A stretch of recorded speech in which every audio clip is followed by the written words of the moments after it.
लोग एक वर्स को कोट करते हैं यूहन्ना की अंजील से कि इब्लीस झूठों का बाप है, जबकि कलाम मुक़द्दस में लिखा यूं है कि इब्लीस झूठ का बाप है।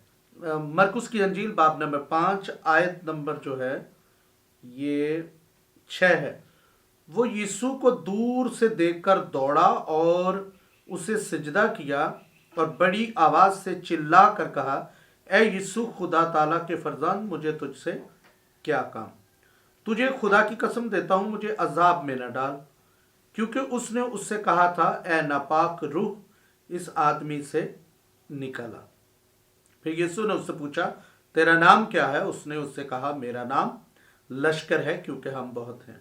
देखिए, इस रेफरेंस में हम ये देखते हैं कि जो उसने यीशु मसीह के लिए बद अरवाह ने या उस लश्कर ने, इब्लीस ने जो लफ्ज़ इस्तेमाल किया है वो देखिए क्या है, ए यीशु खुदा ताला के फरजंद, मुझे तुझसे क्या काम? आप ये बताइए, क्या इब्लीस ने झूठ बोला या सच कहा?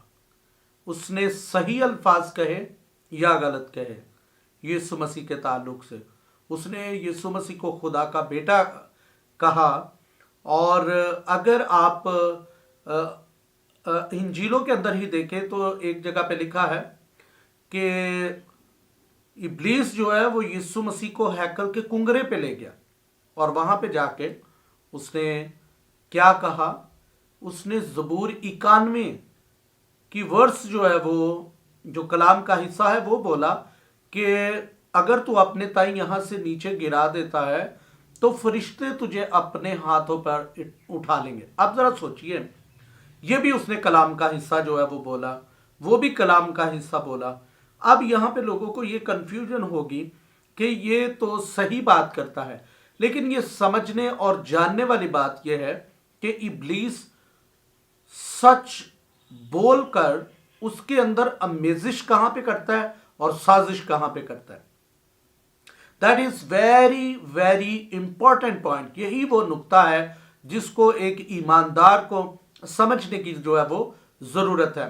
ये जो बहुत सारे पॉलिसी मेकर्स होते हैं, वो जब लोगों को पॉलिसी के बारे में बताते हैं तो उनके सामने अच्छी अच्छी चीजें जो हैं वो रखते हैं। अगर वो उनको वो जो उन्होंने उनसे फायदा उठाना है लोगों से, या जो उन्होंने अपना मतलब निकालना है उनसे, अगर वो वाली चीजें बता दें तो लोग कभी भी उनकी पॉलिसीज के अंदर, उनके जाल में जो है वो फंस नहीं सकते।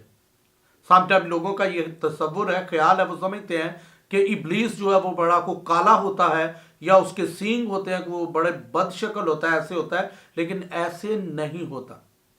इब्लीस और उसके फरजान बड़े खूबसूरत हैं। समटाइम हम किसी क्रिमिनल की गुफ्तगू सुने और मुजरम लोगों की भी गुफ्तगू सुने तो एक अच्छा खासा समझदार शख्स भी ये समझने लग जाता है इसके साथ ज्यादती हुई, जुल्म हुआ, लेकिन जो उसकी जुल्म करने वाली फितरत है, जो गुनाह करने वाली फितरत है, वो हमें जानने की जो है वो जरूरत है। वो जो लोगों पर जुल्म करता है, समटाइम वो लोगों के सामने अच्छी अच्छी और खूबसूरत गुफ्तगू करता है। याद रखिए, अगर इब्लीस अच्छी गुफ्तगू पेश ना करे सामने तो कोई भी उसके जाल में जो है वो कभी नहीं फंस सकता। अगर वो इस कदर भद्दा, बदनमा और बदशक्ल नजर आता हो तो कोई भी इब्लीस के जाल में कोई बेटी बेटा जो है वो नहीं फंस सकता। बड़ी खूबसूरत शक्लों के साथ, बड़ी अच्छी ड्रेसिंग के साथ, बड़े अच्छे अदाब के साथ, ऐसे जाल बिछा के इखलाक के साथ फिर ही वो बेटों बेटियों को वर्गलाता है और अगली साजिश, अगले प्लान वो उसके होते हैं। अंडरस्टैंड कीजिए।